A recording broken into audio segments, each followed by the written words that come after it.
Namaste students.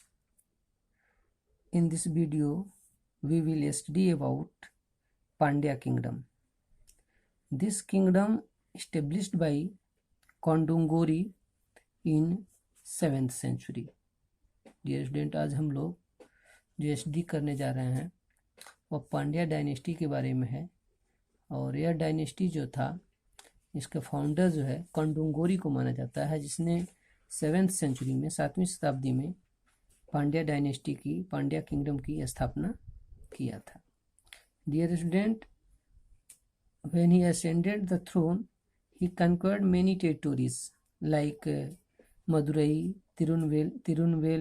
Tirunelveli and some other part of Travancore.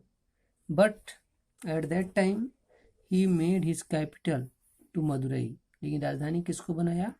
Madurai को. It means Madurai was the capital of Pandya kingdom. Dear student, after that, यानी कि कंडुंगोरी के बाद his son, whose name was मरुअवनी Sulemani, जिसका नाम मरुअवनी सुलेमानी था, वह गद्दी पर बैठा and with the help of Chola rulers he defeated to the Pallava rulers.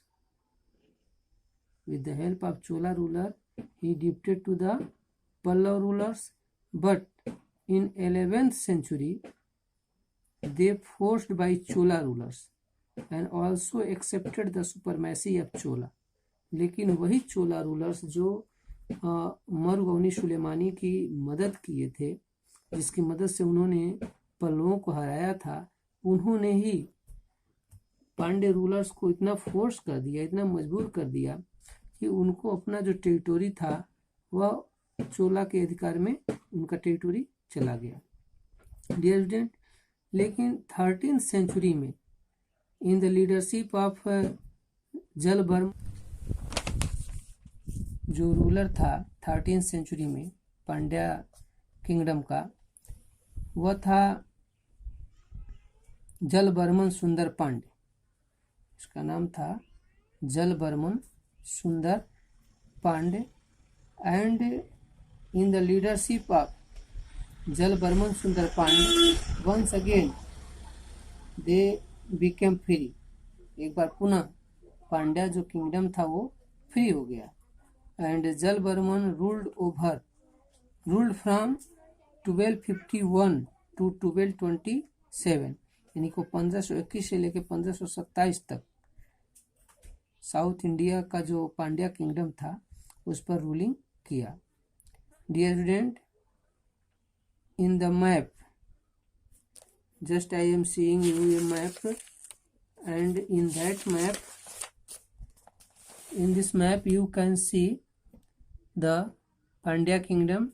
This is the southernmost part of India and it is the Pandya kingdom.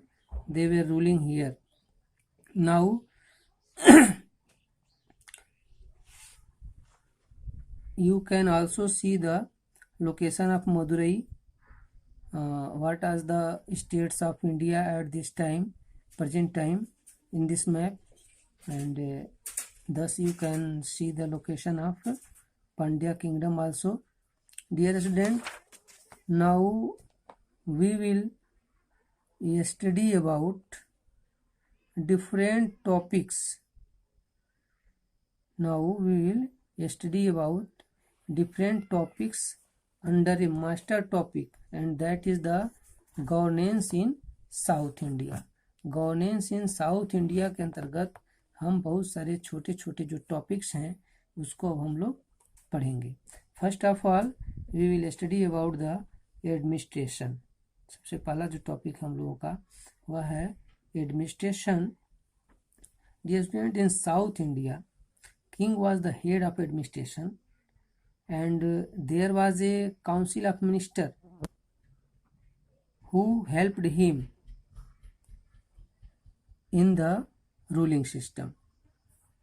एक राजा जो होता था, he was the head of the kingdom, लेकिन एक council of minister भी होती थी, एक मंत्री परिषद भी होती थी जो राजा की समय समय पर सलाह करने का काम करती थी.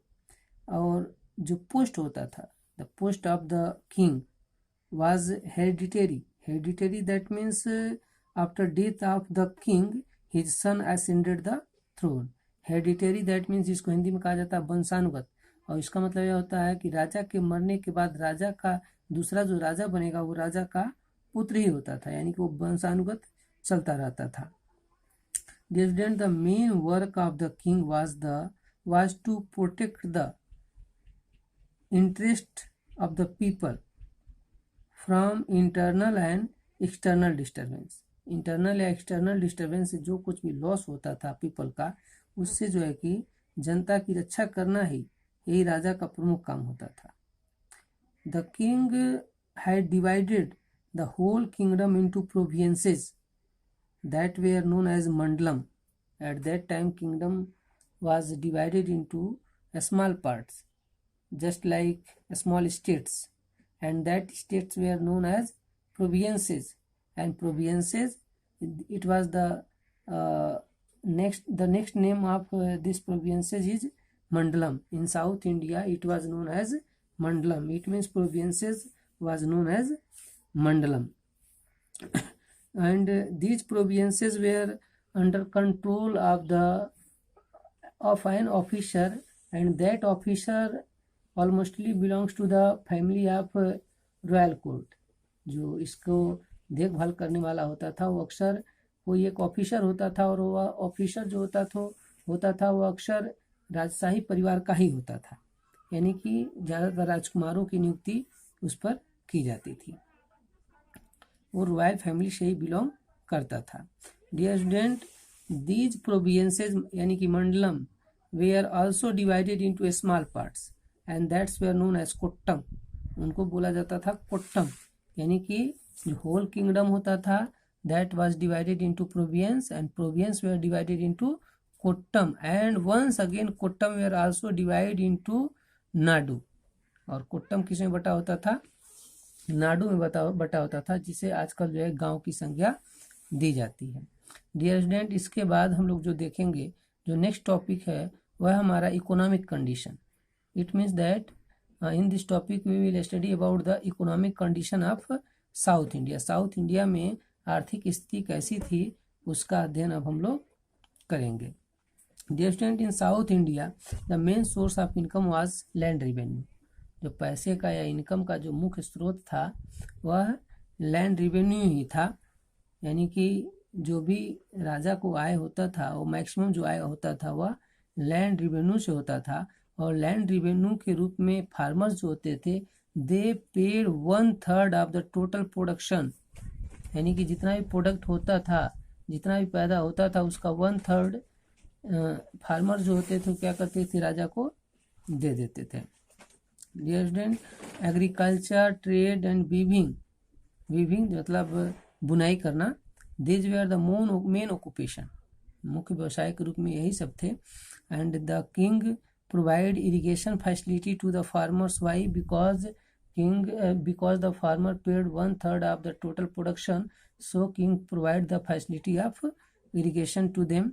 ओवरऑल अगर पूरा मिला जुला करके देखा जाए तो economic condition of the South India was good and the people were very happy also. Ruler of Pandya kingdoms also spent most of his money on the public welfare work. Dear student, now we have completed governance in South India, और इसमें हमने 2 topic complete कर लिया, administration and economy. And tomorrow we will study about the other topics, and now we will give the answer of this question just you are seeing in comment box or on my personal WhatsApp number. And that is the first question. Who was the founder of Chola kingdom? Second, what was the capital of Chola? And third is, what was the capital of Pandya? Who assumed the title of Gangaikund Chol? Who built Rajrajeshwar temple? And sixth is, who was the founder of Pandya kingdom? 7, what was the ruling region of Pandyas? 9th is, who defeated Pandya at last? And question number 10th is, what was the main source of income in South India? South India में जो rulers थे उनके income का जो मुख्य स्रोत था वो क्या था। इस प्रकार के 10th क्वेश्चन है और इन 10 क्वेश्चन के आंसर आपको देना है। I hope that if you will listen the video carefully, then I'm sure that you can give the answer of these questions very easily. Okay, thank you.